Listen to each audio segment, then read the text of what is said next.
Sa ibang balita, mahigit 30 pang hinahanap sa pagguho ng tambak ng basura at estruktura sa Binaliw Landfill sa Cebu City.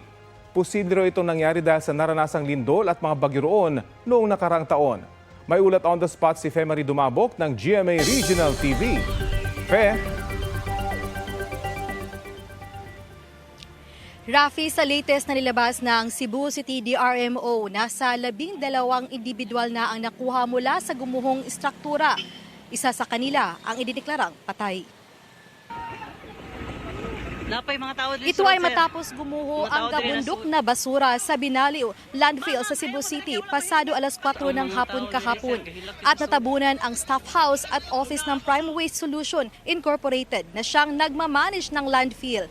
Ayon kay Cebu City Mayor Mr. Archival, nasa 109 ang mga empleyado ng Prime Waste at 38 pa umano ang hinahanap na natabunan. Pahirapan ang isinasagawang search and rescue operation ng mga otoridad dahil patuloy na gumagalaw ang gabundok na basura. Sa isinagawang pagpupulong ni Mayor Archival sa mga taga-DENR, lumutang ang posibilidad na naapektuhan na ang landfill sa magnitude 6.9 na lindol noong September 30 dito sa Northern Cebu. At sa dami ng tubig na dala ng ulan at baha noong November 4 dahil sa bagyong Tino.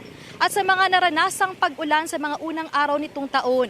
Nilinaw ng alkalde na search and rescue operation pa rin ang ginagawa lalo't may naririnig pa ang mga rescuer ng boses sa loob ng gumuhong istruktura. Sa inilabas na pahayag ng management kahapon na agad sila nakipag-ugnayan sa mga kaukulang ahensya at lokal na pamahalaan para sa agarang tulong sa rescue operation. Dahil sa nangyari ang operasyon ng pasilidad ang suspended simula kahapon at panawagan nila sa publiko na huwag lumapit sa lugar. At pangako nila na sasagutin ang lahat ng pangangailangan ng mga apektadong empleyado. Utos ng alkalde na 24 oras ang gagawing rescue operation.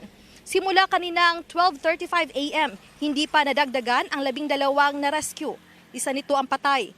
Mga pamilya ng mga hinahanap pa na empleyado ang nasa labas ng landfill. Naghihintay ng impormasyon sa sitwasyon ng mga mahal nila sa buhay. Rafi, ayon kay Cebu City Mayor Nestor Archival na tumawag sa kanya si DPWH Secretary Vince Dizon. At ayon pa sa kay Secretary na tutulong ang DPWH sa pamamagitan ng mga heavy equipments. Samantalang darating din daw si DILG Secretary John Vic Rimulya sa Ground Zero upang personal na ma-check ang nangyari. Rafi? Maraming salamat, Fe Marie Dumabok ng GMA Regional TV.